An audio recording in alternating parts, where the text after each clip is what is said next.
پھر اس کے بعد جو شخص ہمارے نظر میں یعنی ان فرقوں کی نظر میں دائرہ اسلام سے مرتد ہو گیا ہے، وہ اپنے مسلمان ہونے پر اصرار بھی کرتا ہے۔ تو ان کا یہ تھا کہ یہ زندیق فرق گروہ ہے، اور زندیق گروہ یا زندیق شخص کا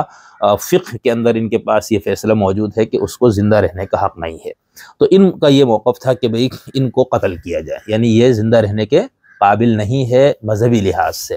اچھا، احمدیوں کا اپنا موقف یہ ہے کہ نہیں، ہم اپنے آپ کو مسلمان کہتے ہیں، ہم قرآن کو مانتے ہیں، حدیث کو مانتے ہیں۔ آپ احمدیوں کے جو مرزا بشیر الدین صاحب کی جو تفسیریں ہیں، خاص طور پر تفسیر صغیر اور تفسیر کبیر دیکھ لیجئے، آپ کو نظر آئے گا کہ کس طرح انہوں نے قرآن کی تفسیر کی ہے، اور کئی جلدوں میں ہے، ٹھیک ہے۔ تو وہ اسی قرآن کو انہوں نے کہا ہم مانتے ہیں، رسول اللہ علیہ وسلم کی احادیث کو، جو اہل سنت کے مجموعہ احادیث میں جو روایات ہیں ان کو بھی ہم مانتے ہیں اپنے حساب سے، لیکن بہرحال ختم نبوت کے مفہوم میں ان کا دوسرے مسلمانوں سے اختلاف تھا، تو وہ اپنے آپ کو مسلمان کہنے پر مصر ہے، ابھی بھی ہے۔ ان کا موقف یہ تھا۔ اب ہوا یہ کہ اس مسئلے کا حل نکالا کیسے جائے، ٹھیک ہے۔ یعنی جو 98% جو مسلم آبادی پاکستان کی ہے، ان کو علماء نے، ملاؤں نے، اور جو مذہب کا کارڈ کھیلنے والے لوگ تھے، ان سب نے، بہت سے مخلص لوگ بھی ہوں گے، بہت سے اپنے مفادات اور مقاصد کے حصول کے لیے بھی کام کرنے والے، ان لوگوں نے اس کو یوں بنایا کہ ان کو زندہ رہنے کا حق نہیں ہے۔ پھر یہ چلتا رہا مسئلہ۔ پھر 1973 میں جب آئین سازی کا عمل شروع ہوا تو اس میں مسلمان کی تعریف بھی وضع کی گئی۔ پھر 1974 کے آئین میں ایک پہلی ترمیم اس میں پیش کی گئی، جس کی روح سے احمدیوں کو غیر مسلم اقلیت قرار دے دیا گیا۔ اس حوالے سے یہ بھی ذہن میں رکھے کہ وہ یک طرفہ نہیں کارروائی تھی، اس میں اس وقت کے احمدیوں کے خلیفہ مرزا طاہر صاحب اور باقی ان کے علماء زعماء کو پورا موقع دیا گیا، اس میں گفتگو ہوئی۔ یہ ہم ابھی اس میں بات نہیں کر رہے کہ وہ آئین کا یہ کرنا ٹھیک ہے یا نہیں ہے، اگر ٹھیک ہے تو کن بنیادوں پہ، نہیں ہے تو کن بنیادوں پہ، ہم صرف اس مسئلے کو سمجھنا چاہ رہے ہیں۔ تو اس کے اندر پھر یہ ہوا۔ اب مسئلے کا جو حل تھا، میں نے آپ سے کہا، ایک تو یہ تھا کہ 98% جو مسلمان یا ان کی نمائندگی کا دعویٰ کرنے والے مذہبی طبقے کی بات مانی جاتی ہے، اور احمدیوں کو تہہ کر دیا جاتا ہے، ان پہ ارتداد اور زندیقیت کا حکم لاگو کر کے فقہی لحاظ سے ان کو مار دیا جاتا۔ دوسرا یہ تھا کہ ان کو یعنی کہ محض ایک غیر مسلم اقلیت قرار دے کر ان کو زندہ رہنے کا حق دیا جاتا، اور ان کے جو اقلیتی مذاہب کے جو حقوق ہے وہ ان کو دے دیے جاتے، ٹھیک ہے۔ تو اب اگر ہم ان کو، تیسرا یہ تھا کہ ان سب کو مسلمان کیا جائے، وہ اس کے لیے وہ ظاہر سی بات ہے، وہ کہتا ہے ہم مسلمان ہیں تو ہم نے کیا مسلمان ہونا ہے۔ پھر چوتھا یہ کہ تمام مسلم فرقے اس پہ متفق ہو جائے کہ یہ مسلمانوں کا ہی ایک فرقہ ہے۔ تو مسلمانوں کا ایک فرقہ ماننے کے لیے علماء تیار نہیں تھے۔ اچھا، مسلمان ان کے مطابق ان کو مسلمان کرنا، اس کے لیے وہ لوگ تیار نہیں تھے۔ ظاہر سی بات ہے، آپ یہ کہے کہ شیعہ مسلمان نہیں ہے تو سنی کہے کہ ہم ان کو مسلمان کرتے، تو شیعہ تیار نہیں ہوگا۔ اسی طرح شیعہ یہ کہے کہ سنی مسلمان نہیں ہے، ایک فرضی طور پر میں بات کر رہا ہوں، اور یہ کہے کہ جب تک یہ لوگ مسلمان یعنی ہمارے گروہ میں نہ آ جائے، تو ایسا نہیں ہو سکتا۔ یہ فرقے بن چکے ہیں، اور ہر فرقہ اپنا آپ کو مسلمانوں کا فرقہ ہی کہتا ہے۔ تو مسلمان ہونا ان کے مطابق وہ احمدیوں کو نہیں قبول، ان کو مسلمان مانا جائے یہ باقی فرقوں کو قبول نہیں ہے۔ تیسرا پھر آپشن یہی رہتا تھا کہ ان کو غیر مسلم اقلیت قرار دیا جائے۔ اچھا، اگر ان کو غیر مسلم اقلیت قرار نہ دیا جاتا، ایک تو یہ صورت ہے، اور ان کو وہ اپنے آپ کو مسلمان، اس فرقوں کے مفہوم میں وہ اپنے آپ کو بھی اس کے لیے تیار نہیں تھے کہ ہم مسلمان ہو جائے، تو پھر اب یا تو قانونی طور پر ایک فقہی قانون نافذ کر کے مرتد قرار دے کر ریاست ان کو تحقیق کرنا شروع کر دی، ناممکنات میں سے ہی ہو نہیں سکتا، لاکھوں لوگ اس وقت بھی تھے اور آج بھی ہے۔ اور پھر یہ ایک پورے عالمی طور پر بھی ایک بہت بڑا مسئلہ کہ بھئی ایک مذہبی جبر کا ماحول، اور مذہب کے نام پہ آپ لوگوں کو قتل کرتے ہیں۔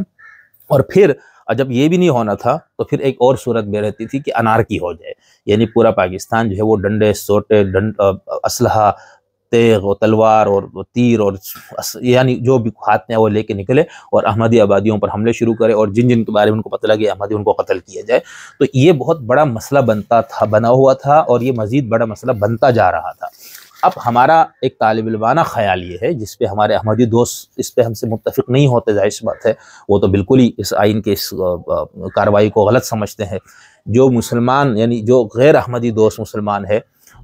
وہ اس کو انہوں نے ایک بہت بادل ناخواستہ قبول کیا ہوا ہے، اندر سے انہوں نے اس کو قبول نہیں کیا، وہ ایک جبری، یعنی ان کو یہ تھا کہ اب اس کے علاوہ کوئی چارہ نہیں۔ تو ہمارا یہ خیال ہے کہ اس دور میں جو اس کا ایک مناسب جو حل اس وقت ممکن تھا، وہ شاید یہی تھا کہ ان کی ان کو غیر مسلم اقلیت قرار دیا جائے، جس کی وجہ سے ان کی جان، مال، عزت اور آبرو جو ہے اس کو محفوظ رکھا جائے یا اس کو تحفظ دیا جائے۔ اچھا، اب ہم اس میں یہ دیکھتے ہیں کہ جو آئین کے اندر ہے، آرٹیکل 260 الف میں مسلمان کی تعریف پہلے کی گئی ہے، اور وہ یہ ہے کہ مسلم سے کوئی ایسا شخص ہے جو وحدت و توحید قادر مطلق اللہ تبارک و تعالی خاتم النبیین حضرت محمد صلی اللہ علیہ وسلم کی ختم نبوت پر مکمل اور غیر مشروط طور پر ایمان رکھتا ہو، اور پیغمبر یا مذہبی مصلح کے طور پر کسی ایسے شخص پر نہ ایمان رکھتا ہو نہ اسے مانتا ہو جس نے حضرت محمد کی بات اس لفظ کے کسی بھی مفہوم یا کسی بھی تشریح کے لحاظ سے پیغمبر ہونے کا دعویٰ کیا ہو یا جو دعویٰ کرے۔ ٹھیک ہے، یہ تو ہو گیا مسلم کی تعریف، یعنی پاکستانی آئین مسلمان کی یہ تعریف ہے۔ اس کے بعد آرٹیکل 260 بے میں غیر مسلم کی تعریف کی گئی ہے۔ غیر مسلم سے ایسا شخص مراد ہے جو مسلم نہ ہو اور اس میں عیسائی، ہندو، سکھ، بدھ، پارسی کو فرقے سے تعلق رکھنے والا کوئی شخص، قادیانی گروپ یا لاہوری گروپ کا جو خود کو احمدی یا کسی اور نام سے موسوم کرتے ہیں، کوئی شخص یا کوئی بہائی اور کسی درج فہرست ذاتوں میں سے کسی سے تعلق رکھنے والا کوئی شخص شامل ہے۔ تو اس کے اندر جو غیر مسلم کی تعریف کی گئی اور پھر اس میں سے ان کو نام لے کر جن کو بیان کیا گیا، اس میں سے قادیانی گروپ اور لاہوری گروپ ہے۔ اچھا، یہ ہم بات جب احمدیوں پہ انشاءاللہ تفصیل سے بات کریں گے تو وہاں بتائیں گے کہ ان میں اختلاف کیا ہے۔ احمدی جن کو ہم لاہوری احمدی کہتے ہیں وہ بہت کم تعداد میں ہے اور چند ہی ہے میرے خیال سے، جو اکثریت ہے اس وقت پوری دنیا میں اور پاکستان میں بھی، وہ ہم کہتے ہیں کہ قادیانی گروپ۔ ٹھیک ہے، خیر، اب اس کے اندر یہ بیان کیا، اس کا مطلب یہ ہے کہ قادیانیوں کو، جس کو ہم احمدی بھی کہتے ہیں، چاہے وہ لاہوری ہو یا قادیانی گروپ ہے، ان کو سکھ، ہندو اور بدھ اور پارسی یعنی جتنے بھی غیر مسلم مذاہب ہے ان کے ساتھ ان کو شامل کیا گیا۔ تو آئینی طور پر احمدیوں کا اسٹیٹس کیا ہے؟ غیر مسلم اقلیت۔ اب جب ہم آئین کے اندر یہ دیکھتے ہیں کہ آئین میں غیر مسلم اقلیتوں کو کیا حقوق دیے گئے ہیں، سب سے پہلے اس کو دیکھیں تو اس کے اندر سب سے پہلے ہم دیکھتے ہیں آئین کی شق نمبر مثال کے طور پر 20، ٹھیک ہے، اس کی الف ہے، ہر شہری کو اپنے مذہب کی پیروی کرنے، اس پر عمل کرنے اور اس کی تبلیغ کرنے کا حق ہوگا، اور بے، ہر مذہبی گروہ اور اس کے ہر فرقے کو اپنے مذہبی ادارے قائم کرنے، برقرار اور ان کا انتظام کرنے کا حق ہوگا۔ ٹھیک ہے، پھر شق نمبر 21 ہے آئین کا، وہ ہے کسی شخص کو کوئی ایسا خاص محصول ادا کرنے پر مجبور نہیں کیا جائے گا جس کی آمدنی اس کے اپنے مذہب کے علاوہ کسی اور مذہب کی تبلیغ و ترویج میں صرف کی جائے۔ آگے ہے 22 الف میں، کسی تعلیمی ادارے میں تعلیم پانے والے کسی شخص کو مذہبی تعلیم حاصل کرنے یا کسی مذہبی تقریب میں حصہ لینے یا مذہبی عبادت میں شرکت کرنے پر مجبور نہیں کیا جائے گا اگر ایسی تعلیم، تقریب یا عبادت کا تعلق اس کے اپنے مذہب کے علاوہ کسی اور مذہب سے ہو۔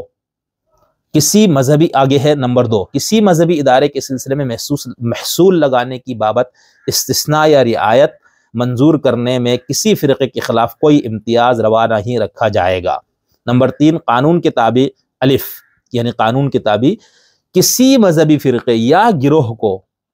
کسی تعلیمی ادارے میں جو کلی طور پر اس فرقے یا گروہ کے زیر اہتمام چلائے، یہ ذہن میں رکھنا، جو آگے کیس بنے گا اس میں ہم آپ کو یہ بتائیں گے کہ کس طرح سے ہوا ہے، یعنی کسی مذہبی فرقے یا گروہ کو کسی تعلیمی ادارے میں جو کلی طور پر اس فرقے یا گروہ کے زیر اہتمام چلایا جاتا ہو، اس فرقے یا گروہ کے طلباء کو مذہبی تعلیم دینے کی ممانعت نہ ہوگی۔ بے، کسی شہری کو محض نسل، مذہب، ذات یا مقام پیدائش کی بنا پر کسی ایسے تعلیمی ادارے میں داخل ہونے سے محروم نہیں کیا جائے گا جسے سرکاری محاصل سے امداد ملتی ہو۔ ٹھیک ہے، اب اس کے اندر نمبر 4 ہے، بس ٹھیک ہے یہاں تک میں رکھ لیتا ہوں، اس کا جائیداد وغیرہ سے متعلق۔ تو یہاں پر غیر مسلم اقلیتوں کے کیا حقوق بیان ہوئے، یہ آئین کے اندر مکمل درج، اور آئین کا مطلب یہ ہے کہ تمام طبقہ زندگی نے ابھی تک اس کو مانا ہوا ہے۔ ٹھیک ہے، سوائے شدت پسند مسلح جدوجہد کرنے والے TTP، داعش، القاعدہ، اس نوع کے جو لوگ ہیں انہوں نے اس کو نہیں مانا ہوا ہے۔ باقی جتنے بھی یہاں پر پاکستان میں رہنے والے چاہے وہ مسلمان ہوں یا غیر مسلم، ان سب نے اس آئین کو اپنا آئین مانا ہوا ہے۔ تو اب یہاں تک جو میں آپ سے بات کرنا چاہ رہا تھا وہ یہ، ایک تو یہ طے ہو گیا کہ آئین کے اندر احمدیوں کو غیر مسلم اقلیت میں شمار کیا گیا، پھر اسی آئین کے اندر غیر مسلم اقلیتوں کو جو مذہبی معاشرتی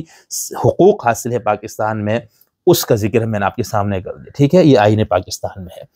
اب اس کے بعد ہم یہ دیکھتے ہیں، پہلے یہ طے ہو گیا مسئلہ احمدیت کا کیا تھا، اس کو حل کیسے کیا گیا، اس کی کیا ممکنہ صورتیں تھیں، ان ممکنہ صورتوں سے اس وقت کون سی صورت ایسی تھی جس کو ہم کہہ سکتے تھے کہ اس وقت کے لیے بہتر حل تھا، اور ابھی بھی شاید وہی حل لگتا ہے بہتر ہے۔ دیکھیں، ہم آئیڈیل صورتحال کی بات نہیں کر رہے، ہم زمینی حقائق کو سامنے رکھ کے بات کر رہے ہیں۔ آئیڈیل صورت تو یہی ہے کہ جو سیکولر ممالک کے اندر موجود ہے، یعنی انڈیا میں ہے یا باقی دنیا کی جو ممالک ہیں جن کو ہم سیکولر ممالک کہتے ہیں، امریکہ وغیرہ، تو وہاں پر جو کوئی بھی گروہ اپنے آپ کو جس نام سے درج کرانا چاہے ان کو حق حاصل ہے، یعنی احمدی وہاں پر اپنے آپ کو مسلمان تو کے طور پر درج کراتے تو وہاں مسلمان کہلائے جاتے، لیکن ایک ایسی ریاست، ایک ایسا ملک جس کو لیا ہو مذہب کے نام پر، ٹھیک ہے، آپ لوگوں نے، اور اس میں احمدی خود بھی شامل تھے، دوسرا پھر اس کے اکثریت جو ہے وہ ایک خاص مذہب کے ماننے والوں کی، اس اکثریت کا ایک جبر تھا جس کی جبر کے سامنے اسٹیٹ کو پھر گھٹنے ٹیکنے پڑتے ہیں، اور اس کو اس طرح سے کر لیا گیا۔ تو کہنے کا مطلب ہے کہ آئیڈیل صورت تو یہ تھی کہ بھئی اگر احمدی اپنے آپ کو مسلمانوں کا ایک گروہ سمجھ رہا ہے یا وہ اپنے آپ کو مسلمان کہتے ہیں تو ان کو کہنے کا حق ہونا چاہیے، اور اس میں کسی شخص کو یا کسی ادارے کو کوئی مسئلہ نہیں ہونا چاہیے۔ لیکن یہ آئیڈیل صورتحال ہے، یہ سیکولر نقطہ نظر سے ہم سمجھ سکتے ہیں کہ یہ ہے، ہو سکتا ہے کہ اسی کو ہم آئیڈیل مانیں، لیکن پاکستان کے جس تناظر میں ہم نے بات کی وہ میں نے آپ کے سامنے رکھ دی۔ اب ہم آتے ہیں اس فیصلے کے کچھ پوائنٹس، اور پھر اس کے اندر کچھ شقوں کا ذکر ہے، ہم ان شقوں کا آپ کے سامنے بھی تذکرہ کرتے ہیں۔ فیصلہ یہ لکھا ہے، قاضی فائز عیسیٰ چیف جسٹس، فوجداری درخواست نمبر لکھا ہوا، اس کا لکھا ہے، اس درخواست کے ذریعے درخواست گزار اپنے خلاف فرد جرم سے بعض الزامات حذف کروانا چاہتا ہے۔ درخواست گزار کے فاضل وکیل کا کہنا ہے کہ درخواست گزار کے خلاف مورخہ 6 دسمبر 2022 کو تھانہ پولیس اسٹیشن چناب نگر، ضلع چنوٹ میں درج کرائے گئے FIR نمبر 661/22 کی بنیاد پر 3 الزامات عائد کیے گئے ہیں۔ جن 3 جرائم کے الزامات درخواست گزار پر عائد کیے گئے ہیں درج ذیل قوانین کے تحت ہے۔ نمبر 1، الف، پنجاب قرآن شریف طباعت و ضبط قانون 2011 کی دفعہ 7 مع دفعہ 9، ٹھیک ہے۔ نمبر 2، ب، مجموعہ تعزیرات پاکستان 1860 کی دفعہ 298C۔ نمبر تین، مجموعہ تعزیرات کی دفعہ 295B۔ تو 3 دفعات کے مطابق اس پر FIR درخواست گزار نے جب FIR درج کروایا تو وہ یہ ہے، ٹھیک ہے۔ ایک تو یہ پنجاب قرآن کی جو طباعت اور ضبط کے حوالے سے جو قانون تھا 2011 والا، اس کے حساب سے اس کی دفعہ 7 اور 9 میں ہے۔ دوسرا ہے مجموعہ تعزیرات پاکستان 298C اور 295 میں بھی۔ اب ہم پہلے اس کو دیکھتے ہیں کہ اس میں یہ جو 200، سب سے پہلے ہم پنجاب کی جو وہ ہے کیا کہتے ہیں پنجاب قرآن شریف طباعت و ضبط قانون، ٹھیک ہے، 2011 کو دیکھتے ہیں۔ تو اس کے اندر دفعہ اس کی جو 7 اور 9، اب 7 میں کیا ہے، وہ یہ ہے کہ مسلمانوں کے عقیدے کے برعکس، میں سب سے پہلے آپ کو اس میں ایک چیز یہ بتا دوں، یہ ہے ہیڈنگ پنجاب قرآن مجید طباعت اور ریکارڈنگ ایکٹ 2011، ٹھیک ہے۔ اب اس کے صفحہ نمبر 4 کے اوپر ہے یہ، اس کی جو دفعہ نمبر 7 ہے، مسلمانوں کے عقیدے کے برعکس قرآن مجید کا ترجمہ یا تفسیر۔ اگر قرآن مجید کی کسی نسخے یا ریکارڈ یا کسی درسی کتاب، نماز کی کتاب، مذہبی رسالے میں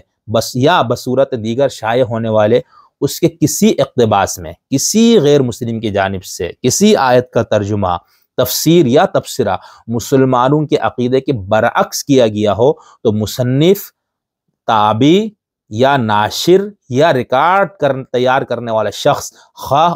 اس ایکٹ کے تحت رجسٹر شدہ ہے یا نہیں ہے، سیکشن 9 میں درج سزا کا مستوجب ہوگا، سوائے اس کے کہ تابعی یا ناشر یا کمپنی یہ ثابت کر دے کہ یہ ترجمہ، تفسیر یا تبصرہ طباعت یا مشینی غلطی کی وجہ سے ہوا ہے۔ یہ ہے نمبر 7۔ دفعہ نمبر 9 میں سزا کیا ہے؟ سزا نمبر 1، اس ایکٹ کی کسی دفعہ یا اس کے تحت وضع کردہ کسی قاعدے کی خلاف ورزی کرنے والا تابعی، ناشر یا ریکارڈنگ کمپنی کا مالک یا کوئی شخص جس کی آواز میں ریکارڈ تیار کیا گیا ہے یا کوئی شخص جس نے سیکشن 5 کے ذیلی سیکشن 3 کے تحت قرآن مجید کے نسخے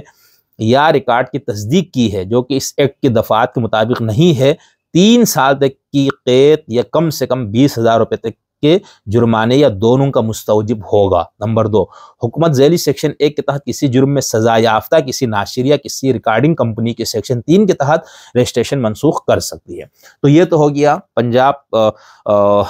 قرآن طباعت و ضبط قانون 2011، ٹھیک ہے، کی دفعہ 7 اور 9۔ اس کے اندر یعنی وہ پہلے اس قانون کو بیان کیا وہ کیا ہے اور پھر اس کی سزا بیان ہوئی۔ اب ہم آتے مجموعہ تعزیرات پاکستان 1860، جو کہ اس کی دفعہ 298 سی اور 295 بی۔ اب اس کے اندر دیکھیں، سب سے پہلے تو ہم نے یہ ذہن میں رکھنا ہے کہ یہ جو جس کو ہم تعزیرات پاک و ہند کہتے ہیں اور اس کی جو دفعات کا ذکر ہے، اس میں یہ جو 15واں باب ہے وہ مذہب سے متعلق ہے۔ یعنی آپ یہ سوچیں کہ یہ 1860 میں تعزیرات ہند 1860 کا اصل مسودہ جو ہے 1837 میں ترتیب دیا تھا، جب یہاں پر انگریز کی حکومت تھی۔ اور ہندوستان آپ دیکھیں کہ یہ مختلف مذاہب، مسالک، فرقے در فرقے کی ایک سرزمین ہے، ٹھیک ہے۔ یہاں پر یعنی ہندوؤں کے بے شمار فرقے، مسلمان ان کے بے شمار فرقے، سکھ وہ پھر اس کے، تو ان سب کی آبادی جہاں پر یہ سب ہوں، وہاں پر پھر ایسی بات کرنا، کوئی ایسی کتاب لکھنا، کوئی اس طرح کی کام کرنا جس سے دیگر لوگوں کے مذہبی جذبات مجروح ہو اور اس سے امن و امان خراب ہو، تو اس کو قابو رکھنے، اس کو سنبھالنے کے لیے وہ جو قانون بنایا گیا ہم اس کی بات کر رہے ہیں۔ تو یہ ہے یعنی یہ جو تعزیرات ہے یہ تدوین ہوا ہے 1860 میں، ٹھیک ہے، وائسرائے کی لیجسلیچر کونسل نے منظور کیا۔ تعزیرات ہند 1860 کا اصل مسودہ انڈین لا کمیشن نے 1837 میں ترتیب دیا تھا، ٹھیک ہے، جس کی سربراہی لارڈ میکالے کر رہے تھے۔ یہ بڑا نام ان کا ہمارے ہم سنتے ہیں۔ تعزیرات ہند 1860 میں یہ جو 15واں باب ہے یہ مذہب سے متعلق جرائم کا ہے۔ اس باب میں 4 دفعات ہے، سمجھ گیا، 295، 296، 297 اور 298۔ یہ 4 دفعات اس کے اندر، جب پہلی بار اس کو بنایا گیا تو اس وقت یہ دفعات شامل تھے۔ تعزیرات ہند 1860 میں یہ ہو گیا۔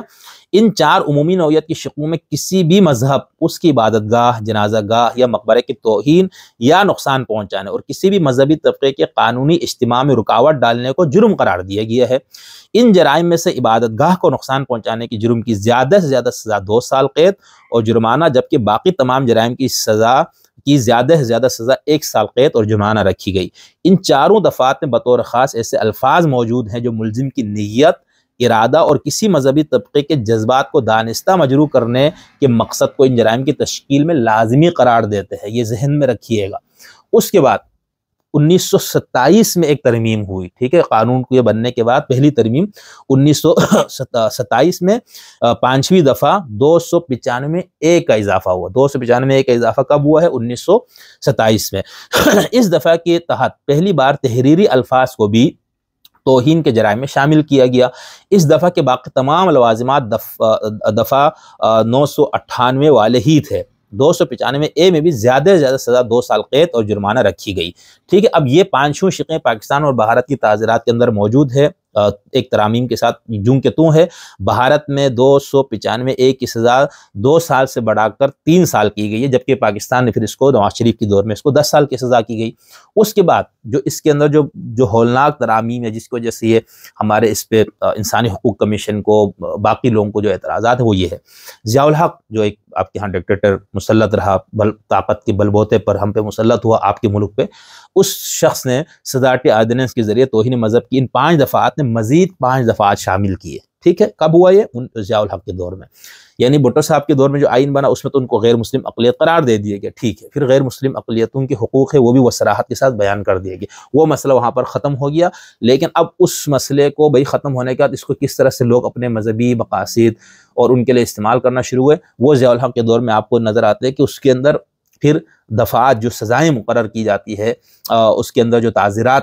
کا جو حصہ ہے اس میں کیسے کیسے اس کو ایڈ کیا گیا۔ تو ضیاء الحق کے دور میں اس کے اندر مزید 5 ترامیم کو شامل، دفعات کو شامل کیا گیا۔ ان میں کون سے ہے؟ 295B، یعنی A تو 1927 میں ہو گیا تھا۔ اس کے بعد دوسرا جو اضافہ ہوا ہے وہ 295B اور C ہے، 2 کا اضافہ ہوا، اور 298AB،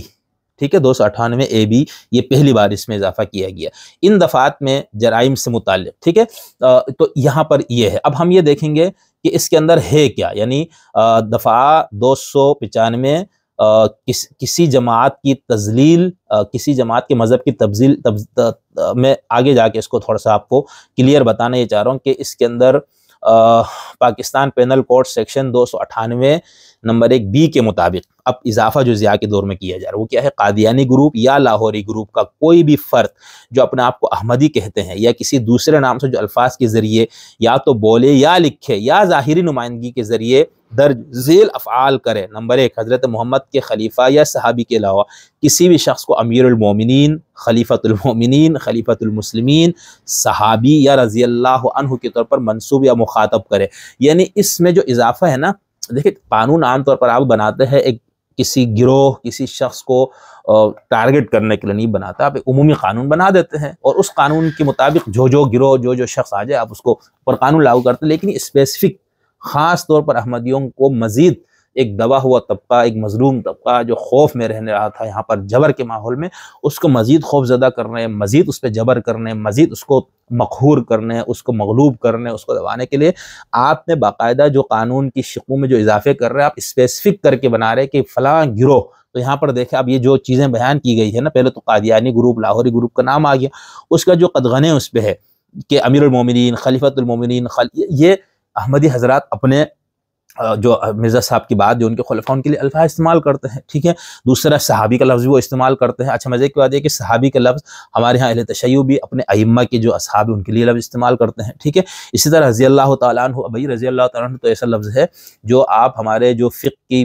جو قدیم کتابیں خاص طور پر آپ پڑھیں اس میں نظر آئے گا آپ کو. مطلب یہ ہے کہ اس میں حضرت ابو حنیفہ کے ساتھ رضی اللہ تعالیٰ عنہ لکھا جاتا ہے، احمد بن حنبل کے جتنے بھی آپ کے فقہاء، ائمہ، علماء گزرے ان میں اکثر کے ساتھ لکھا جاتا ہے. اصول شاشی جو آج بھی درسی کتاب ہے اس میں آپ دیکھیں امام اعظم ابو حنیفہ کے نام سے رضی اللہ تعالیٰ لکھا ہوا ہے. خیر، لیکن اب یہ آپ دیکھ رہے یعنی ایک طرف آپ کے اپنے یہ چیزیں موجود ہیں. چلو خلیفۃ المسلمین المومنین تو وہ ایک اہل سنت کے نقطہ نظر سے اسی شخص پہ یہ ٹائٹل لگے گا جس کے پاس باقاعدہ حکومت ہو، اقتدار ہو، ٹھیک ہے. اسی لیے خلیفہ اول، خلیفہ ثانی، خلیفہ سوم، خلیفہ رابع ان کو امیر المومنین کہا جاتا ہے کیونکہ ان کے پاس اتھارٹی تھی، خلافت تھی، ان پر اقتدار تھا. یہ نہیں ہے تو ہمارے ہاں جو اہل تشیع کا تصور امامت اس کی روح سے وہ اپنے ائمہ کو امیر المومنین کہتے ہیں اگرچہ ان کے پاس اتھارٹی نہ ہو. تو کہنے کا مطلب ہے کہ اس حوالے سے ہم یہ کہہ سکتے ہیں کہ چلو اہل سنت کا جو تصور خلیفہ یا تصور المومنین ہے اس کے حوالے سے اس ٹائٹل کا اطلاق جو ہے وہ صرف ان لوگوں پہ ہوگا جن کے پاس اتھارٹی ہو، حکومت ہو، اقتدار ہو اور وہ اسلام کے مطابق حکم چلانے والے ہو. خیر، ایک تو یہ. پھر رضی اللہ تعالیٰ عنہ کا بھی میں نے آپ کو بتا دیا. حضرت محمد کی کسی زوجہ محترمہ کے علاوہ کسی ذات کو ام المومنین کے طور پر منسوب یا مخاطب کرنا. نمبر جی، حضرت محمد کے خاندان اہل بیت کے کسی فرد کے علاوہ کسی بھی فرد کو اہل بیت کی طرف منسوب یا مخاطب کرے. دال، اپنی عبادت گاہ کو مسجد کے طور پر منسوب یا موسوم کرے یا پکارے. درج بالا جرائم کی صورت میں اس شخص کو قید کی سزا دی جائے گی جو کہ 3 سال تک ہو سکتی ہے اور جرمانے کے قابل بھی ہوگا. یہ تو ہو گیا. اب آگے ہے پاکستان پینل کوڈ کے سیکشن 298 بی کے مطابق قادیانی گروپ یا لاہوری گروپ کا کوئی بھی فرد جو اپنے آپ کو احمدی یا کسی اور نام سے پکارتا ہے، جو الفاظ کے ذریعے یا تو بولے یا لکھے یا ظاہری نمائندگی کرے اپنے مذہب کے ذریعے یا ظاہری نمائندگی کے ذریعے اپنے مذہب میں عبادت کے لیے بلانے کے طریقے یا صورت کو اذان کے طور پر منسوب کرے یا اس طرح اذان دے جس طرح مسلمان دیتے ہیں، اسے دونوں میں سے کسی ایک صورت میں قید کی سزا دی جائے گی جو کہ 3 سال تک ہو سکتی ہے اور جرمانے کے بھی قابل ہوگا. 298 سی کے مطابق تعزیرات پاکستان کے قادیانی گروہ یا لاہوری گروہ کا کوئی فرد جو اپنے آپ کو احمدی یا کسی اور نام سے پکارتا ہے، جو بالواسطہ یا بلا واسطہ خود کو ظاہر کرتا ہے ایک مسلمان کی حیثیت سے، یا اپنے عقیدے کو اسلام کہتا ہے، یا اپنے عقیدے کی تبلیغ کرتا ہے یا اس کی تبلیغ کرتا ہے، یا دوسروں کو اپنے عقیدے کو قبول کرنے کی دعوت دیتا ہے، الفاظ کے ذریعے یا تو بولے یا تحریری یا ظاہری نمائندگی کے ذریعے یا کسی بھی طریقے سے مسلمانوں کے مذہبی جذبات کو مجروح کرنے کی صورت میں قید کی سزا دی جائے گی جس کی مدت 3 سال تک ہو سکتی ہے اور جرمانہ بھی ہو سکتا ہے. 295 بی جس کا اس فیصلے میں حوالہ دیا گیا اور جو مبارک احمد ثانی صاحب کے اوپر جو FIR درج جس میں یہ حوالہ تھا وہ تھا 295 بی. وہ کیا ہے؟ قرآن پاک کے نسخے کی بے حرمتی وغیرہ کرنا.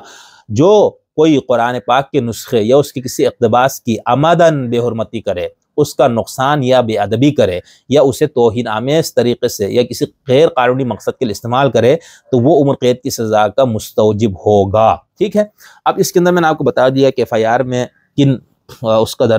حوالہ دیا گیا تھا، اور اس فیصلے میں جو چیف جسٹس صاحب اور ایک اور جج نے مل کے اس کو لکھا ہے، اس میں انہوں نے بتایا کہ بھئی اس FIR میں یہ دفعات ہے، اور وہ میں نے دفعات آپ کو اسی لیے پڑھ کے سنائے۔ اس کے اندر سب سے جو اہم بات وہ یہ کہ جو تفسیر صغیر جو احمدیوں کی بہت مشہور تفسیر ہے اور مرزا بشیر الدین رحمۃ اللہ علیہ کی تفسیر ہے، اس تفسیر کے اندر جو ہے مسلمانوں کا یہ کہنا ہے کہ اس میں تحریف ہے۔ اب تحریف وہاں پر لفظی نہیں ہے، یہ ذہن میں رکھیے گا، لفظی تحریف نہیں ہو سکتی، وہ کہتے ہیں کہ اس کے ترجمے میں تحریف ہے۔ اچھا اس میں وہ کچھ مثالیں لے آتے ہیں، تو بھائی دیکھیں ترجمے کا مسئلہ تو یہ ہے نا کہ آپ جو جتنا آپ کے ہاں مترجمین نے ترجمے کے اس میں بہت سارے الفاظ ہیں جس کے کو آپ کہہ سکتے ہیں تحریف ہے، تو ہم ابھی اس بحث میں نہیں پڑھتے۔ الزام یہ تھا ایک تو یہ، دوسرا یہ کہ تقسیم کیا، بھائی وہ تقسیم کہاں کیا تھا؟ روڈ پہ آ کے تقسیم کیا تھا؟ کسی مدرسے میں آ کے تقسیم کیا تھا؟ نہیں، انہوں نے اپنے ایک تعلیمی ادارے میں اپنے وہاں پہ احمدی پڑھنے والے بچوں میں اس تفسیر کو تقسیم کیا، جس کو بنیاد بنا کر ان ہمارے بے روح مذہبیت اور اخلاقیات، رحم دلی، اس طرح کے سارے جذبات سے عاری مذہبی لوگوں نے اس کو ایک کیس بنا کے جو پہلے سے مظلوم کمیونٹی ہے، جو دبی ہوئی کمیونٹی ہے، جس کے اوپر ہر طرف سے یہ الغار ہے، اس کو مزید دبانے کے لیے اس کو بیس بنایا گیا۔ تو یہ چیف جسٹس صاحب نے اس کا حوالہ دیا تھا، تو اس لیے میں نے یہ آپ کے سامنے سب سے پہلے میں نے آپ کو بتایا کہ آئین میں کیا وہ ہے، اس کے بعد پھر میں نے آپ کو بتایا کہ جو پنجاب قرآن شریف طباعت و ضبط کا قانون 2011 کے دفعہ 7 اور 9 وہ میں نے آپ کو پڑھ کے سنایا ہے، اور اس کے بعد پھر ہم نے مجموعہ تعزیرات پاکستان کی دفعہ 298C میں نے آپ کو بتایا تفصیل سے وہ کیا ہے، اور تعزیرات کی دفعہ 295B وہ کیا ہے وہ میں نے آپ کو بتایا۔ اچھا اسی پہ ہم نے پہلے اس وقت بات کی تھی جب ہمارے ہاں اہل بیت کے علاوہ کسی کے علیہ السلام لکھنے پہ یا شیعوں کے حوالے سے ہمارے ایک بل پیش کرنے کی کوشش کی، اس کو قبول کرانے کی پچھلے سال، تو ہم نے اس پہ بھی تفصیل سے بات کی ہوئی ہے۔ اس کے بعد آگے اس فیصلے میں لکھا ہے کہ FIR میں الزام یہ سپریم کورٹ کا فیصلہ پڑھ رہا ہوں میں آپ کو، FIR میں الزام لگایا تھا کہ درخواست گزار ایک ممنوعہ کتاب تفسیر صغیر تقسیم یا پھیلا رہا تھا۔ فاضل وکیل کا کہنا ہے کہ کسی ممنوعہ کتاب کی تقسیم اشاعت کو پنجاب قرآن شریف طباعت و ضبط ترمیم قانون کے ذریعے 2021 میں جرم بنایا گیا، یعنی درخواست گزار نے کہا بھائی جو یہ جرم تو 2021 کے قانون میں بنایا گیا، جبکہ FIR میں الزام لگایا تھا کہ درخواست گزار نے اس کا ارتکاب 2019 میں کیا۔ ہم نے ترمیم سے قبل کا قانون اور پھر اس میں کی گئی ترمیم کا جائزہ لیا، اور فاضل وکیل کا یہ دعویٰ صحیح ہے، اس قانون نے مذکورہ جرم 2021 میں شامل کیا گیا۔ اس کے بعد جو آئین کے اندر جو شق ہے، یعنی جس میں یہ بتایا گیا ہے کہ قانون کا نفاذ کب سے ہوتا ہے۔ مثال آج ایک قانون بنتا ہے اور میں نے کوئی غلط کام ایک لمحہ پہلے، 2 دن پہلے، 1 دن پہلے کیا، تو اس کا اطلاق مجھ پہ نہیں ہوگا۔ قانون کا اطلاق اسی دن سے ہوتا ہے جس دن سے وہ قانون بنتا ہے، اس کے بعد سے اس کا نفاذ ہوتا ہے۔ خیر اس کے بعد میں یہاں پر انہوں نے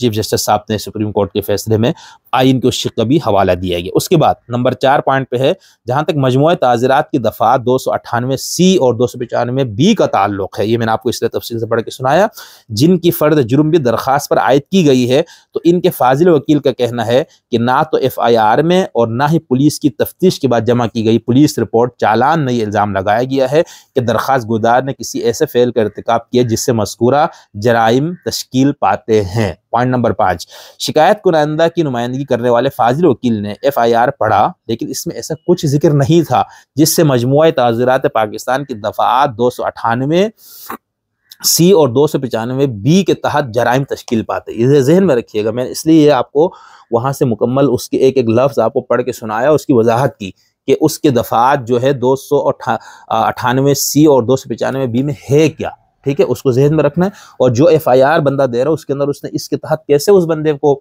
رگڑنے کی کوشش کی یا اس کو قانون کی زد میں لانے کی کوشش، بددیانتی، بے رحمی، ٹھیک ہے، اپنے دھرم، مذہب، عقیدے کی تبلیغ کے لیے انسان کو وہاں دیانتدار ہونا پڑتا ہے۔ بھائی آپ اپنے دین کی، اپنے مذہب کی، اپنے مسلک کی تبلیغ کر رہے ہیں تو وہاں پر آپ جھوٹ سے کام لیں۔ ہم اس سے بات کریں گے، ایک گروہ کی ایک روایت بھی اس پہ پیش کی جاتی ہے کہ آپ اپنے مخالفین پر جو چاہو الزام لگاؤ، لیکن وہ ایک گروہ کی ایک روایت ہے، اس پہ ہم تفصیل سے بات کریں گے جب ہم ان حدیث کی کتابوں پہ آئیں گے انشاءاللہ۔ خیر یہاں پر ہم یہ آپ کو بتا رہے ہیں، ٹھیک ہے، کہ چیف جسٹس صاحب نے لکھا کہ دفعات 298C اور 295B کے تحت جرائم جو تشکیل پاتے ہیں، اس کے اندر ایسا کچھ بھی ذکر نہیں تھا۔ چالان بھی اس کے متعلق خاموش ہے۔ ایڈیشنل سیشن جج لالیاں کی جانب سے 24 جون 2023 کو درخواست گزار پر جو فرد جرم عائد کی گئی ہے وہ مجموعہ تعزیرات کے دفعات 298C اور 295B کے تحت جرائم کی حد تک جرم کے بارے میں ضابطۂ فوجداری 1898 کے 19ویں باب کے مطابق نہیں۔ موجودہ مقدمہ ایسا بھی نہیں ہے جس میں فرد جرم میں ترمیم کی جا سکے یا جس میں درخواست گزار کو مجموعہ تعزیرات کے دفعات 298C اور 295B کے تحت جرائم سے ہلکے کسی جرم کا مرتکب قرار دیا جا سکے۔ اس لیے درخواست گزار کے خلاف فرد جرم سے مجموعہ تعزیرات کے دفعات 298C اور 295B کے تحت جرائم نکال دی جاتی ہے۔ ٹھیک، اس کے بعد پوائنٹ نمبر 5، نمبر 6، نمبر 7 اور پوائنٹ نمبر 8، 9، 10، 11، 12 اور 17 پوائنٹس اس کے اندر۔ اس میں پھر آگے چیف جسٹس صاحب نے ایک کچھ آیتیں لکھ کر ایک تنبیہ بھی کرنے کی کوشش کی، جس پہ مفتی تقی عثمانی صاحب اور ہمارے جو علماء ان کو ایک دم تکلیف ہو گئی کہ بھئی آپ اپنے قانون کے تحت فیصلہ سناؤ، آپ کیوں آیتیں پیش کر رہے ہیں۔ ٹھیک ہے، پہلی آیت جو چیف جسٹس صاحب نے پیش کی پوائنٹ نمبر 6 فیصلے کے، اس کے اندر چیف جسٹس نے یا جج نے لکھا ہے کہ عقیدے کے متعلق مسائل سے نمٹتے وقت عدالتوں پر لازم ہے کیونکہ بہت زیادہ احتیاط سے کام لے۔ اسلامی عقیدے کی بنیاد قرآن شریف پر ہے، جس کی سورہ بقرہ سورت نمبر 2 آیت نمبر 256 یہاں پیش کی جاتی ہے، جس میں قرار دیا گیا ہے کہ دین کے معاملے میں کوئی زبردستی نہیں کی جا سکتی۔ پھر یہاں پر یہ آیت پیش کی ہے، لا اکراہ فی الدین قد تبین الرشد من الغی فمن یکفر بالطاغوت ویؤمن باللہ فقد استمسک بالعروۃ الوثقی لا انفصام لہا واللہ سمیع علیم۔ اور اس کے بعد اب یہاں پر یہ آیت پیش کی، اس پہ بھائی آپ ہمارے ہاں غیر مسلموں کے حوالے سے فقہ کے اندر بہت سے اختلافی معاملات ہیں، تمام فقہاء نے ایک دوسرے سے اختلاف کیا، لیکن بہرحال یہ بات مسلم ہے کہ جو غیر مسلم ہے ان کو جینے کا، اپنے مذہب پہ عمل کرنے کا حق ان کو حاصل ہے۔ جن کچھ فقہاء نے یہ کہا کہ نہیں، مذہب کی بنیاد پہ ہی لوگوں کو قتل کیا جاتا ہے اور جو اسلام کو قبول نہ کرے ان کو زندہ رہنے کا حق نہیں ہے، ان کے نزدیک یہ آیت منسوخ ہے، لا اکراہ فی الدین والے، ٹھیک ہے۔ لیکن جمہور امت کے نزدیک یہ آیت منسوخ نہیں ہے، بلکہ یہ آیت قابل عمل ہے قیامت تک، اور اس کے اندر یہی بتایا گیا ہے کہ غیر مسلموں کو اپنے مذہب کے مطابق رہنے کا ان کو حق حاصل ہے۔ باقی وہ جزیہ کیا ہے، لگان کیا ہے، فلانا کیا ہے، وہ ہم اپنے متعلقہ نکات پر یا موضوعات پر جب بات کریں گے تو ہم وہاں کریں گے۔ آج کی اس گفتگو میں ہم نے آپ کو صرف یہ بتانے کے لیے یہ گفتگو ریکارڈ کی ہے کہ کیس کیا تھا، اس کیس میں دفعات کون سے لگائے گئے تھے اور ان دفعات کی حقیقت کیا ہے، احمدیوں کا اس متعلق اصل مسئلہ کیا ہے۔ اس پہ پھر مفتی تقی عثمانی صاحب نے بھی 5 صفحات پر مشتمل کسی ڈاکٹر عمیر صدیقی صاحب کے ایک سوال کے جواب میں انہوں نے بھی اس کا جواب دیا ہے، لیکن اس مفتی صاحب کی جواب کے آخری پیراگراف بہرحال وہ ایک اطمینان بخش ہے کہ اب وہ ریاستی جبر ہو، دباؤ ہو، جو بھی ہو، لیکن بہرحال اس کو ہم کو سراہنا چاہیے۔ باقی جو فیصلے پہ تبصرہ ہے، پھر انہوں نے جو چیف جسٹس صاحب نے جو قرآنی آیت پیش کی اس پہ جو تنقید، ہم اس پہ بات نہیں کریں گے کیونکہ وقت زیادہ ہو گیا۔ اس کے آخر میں انہوں نے لکھا ہے کہ تاہم مفتی تقی عثمانی صاحب نے تاہم عام مسلمان مطمئن رہیں کہ اس مجمل اور قابل اعتراض فیصلے سے قادیانیوں کے بارے میں شریعت، آئین اور قانون کے طے شدہ موقع پر کوئی اثر نہیں پڑتا، اور یہ خیال غلط ہے کہ اس سے انہیں کھلی چھوٹ مل گئی ہے، لہٰذا کسی انتشار میں مبتلا ہونے کی کوئی ضرورت نہیں۔ البتہ جناب چیف جسٹس صاحب کو ان گزارشات کو سنجیدہ لینا چاہیے اور ایسے اقدامات سے پرہیز کرنا چاہیے جن سے عوام میں انتشار پیدا ہو اور ان کی ناکافی وضاحت دینی پڑے۔ مفتی تقی عثمانی 23/2/2024۔ خیر، تو یہ پورا مفتی صاحب کا یہ جو فتویٰ کا ہے یا سوال کا جو جواب ہے یہ بھی قابل تبصرہ ہے، اس پہ اگر ہمیں دوبارہ وقت ملا تو ہم اس پہ بھی تبصرہ پیش کر دیں گے۔ یہاں پر ہم نے صرف آپ کو اس کا پس منظر بتایا اور اس یہ بتایا کہ شقیں کون سے لاگو کی گئی تھی جن کی بنیاد پر اس پر کیس بنایا گیا، جج کا فیصلہ جو تھا وہ کس حد تک قانون کے مطابق تھا، اور پھر اس کو جو ایشو بنایا گیا وہ ایک مخصوص سیاسی جماعت نے، بلکہ 2 جماعتوں نے اس کو خاص طور پر اپنے مذہبی جو ایک سیاسی جو ان کو مسئلہ تھا جج سے، اس کو اپنی ساڑ نکالنے کے لیے انہوں نے سوشل میڈیا کا ایسا استعمال کیا، نفرت انگیز مہم چلائی۔ اور دوسرا جو ہے وہ ہم یہ دیکھتے ہیں کہ جو سنجیدہ اہل علم نے بھی اس کو اس مرتبہ تھوڑا سا ایک بہتر انداز سے اس کو ہینڈل کیا، یہ ایک اچھی بات ہے، لیکن بہرحال یہ بات ہمیں ماننی ہوگی کہ جب آپ نے ان کو غیر مسلم اقلیت قرار دے دیا اور آئین میں غیر مسلم اقلیتوں کی جو حقوق ہے، کم سے کم آپ ان کو وہ حقوق تو محفوظ کریں نا۔ آپ یا میں یا ہم میں سے جو شخص بھی جس طریقے سے ہو سکے ان کو اس پہ آواز بلند کرنے کی ضرورت ہے کہ بھئی ٹھیک ہے احمدیہ اپنے آپ کو نہیں سمجھتے کہ ہم غیر مسلم ہیں، لیکن آپ تو ان کو سمجھتے ہیں نا، آپ کا آئین تو ان کو سمجھتے ہیں نا، تو کم سے کم اتنا تو کیجئے کہ ان کے جو بطور غیر مسلم ہونے کے جو ان کے انسانی حق ہے، جو ایک شہری کے جو حقوق ہے، وہ تو کم سے کم آپ ان کو دینے دیں، کم سے کم ان کو اس حوالے سے ہی مطمئن کر دیں۔ یعنی وہ ایک ایسی کمیونٹی جو ہمیشہ خوف، ہراس کے اندر ان کی زندگی گزرتی ہے، معاشرے کے اندر جب اسکول میں، یونیورسٹیوں میں، تعلیمی اداروں میں، کہیں پر نوکری کے مقامات پہ جب کسی شخص کے بارے میں پتہ ہوتا ہے کہ یہ احمدی ہے، تو اس بیچارے کو کس طرح سے ایک تنہائی کا اس کو شکار کیا جاتی ہے، یہ سب چیزیں ہیں نا۔ تو بحیثیت انسان ہونے کے بھی ہمیں اس طرح کی چیزوں پہ سوچنے کی ضرورت ہے کہ بھئی اگر اس کا عقیدہ، اس کا مذہب، اس کا مسلک جو بھی ہے وہ آپ سے الگ ہے، تو وہ ایک انسان ہے، اور اگر آپ اس کو غیر مسلم اقلیت مانتے تو اس کے حقوق محفوظ ہے آپ کے آئین کے اندر۔ اب میں نے آپ کو اس کا پس منظر اس لیے بتانا ضروری سمجھا شروع میں کہ احمدیت کے مسئلے کا حل اس سے کیا بہتر ہو سکتا تھا، کون سے ممکنہ حل تھے۔ آپ دوستوں میں سے کسی کے ذہن میں ان 4 نکات کے علاوہ جو میں نے شروع میں بیان کی کوئی اور حل آتا ہے تو آپ بتائیں،